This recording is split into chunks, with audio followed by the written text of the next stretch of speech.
Mak Som nak tanya satu soalan. Siapa yang akan jaga kita bila kita terlantar nanti? Ramai jawab, suami, isteri, anak-anak lah. Mak Som nak cakap sesuatu yang mungkin pahit, tetapi benar.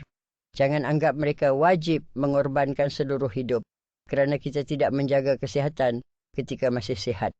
Ramai yang akhirnya terlantar akibat strok, diabetes, darah tinggi, penyakit jantung atau kegagalan buah pinggang. Pada waktu itu semuanya berubah. Perlu dimandikan, perlu disuapkan makan, perlu ditukar lampin, perlu diangkat ke sana sini. Penjagaan pula bukan sehari dua, tetapi mungkin bertahun-tahun. Pasangan juga manusia.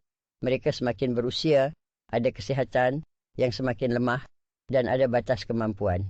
Anak-anak pula ada kerja, pasangan, anak-anak mereka sendiri dan komitmen mencari rezeki.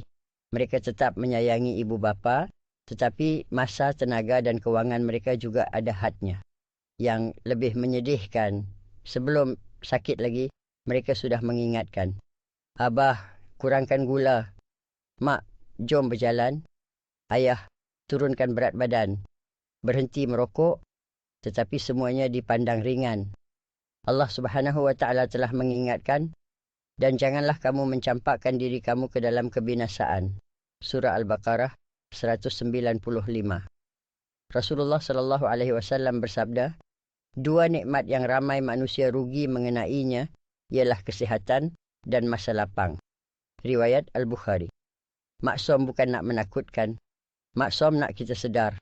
Menjaga kesihatan bukan semata-mata untuk diri sendiri. Ia juga tanda kasih kepada pasangan, anak-anak dan keluarga supaya mereka tidak terbeban dengan sesuatu yang sebenarnya boleh kita usahakan untuk dicegah. Kalau masih boleh berjalan, berjalanlah setiap hari. Kalau masih boleh mengawal pemakanan, mulakan hari ini. Kalau berat badan berlebihan, usahakan untuk mengurangkannya.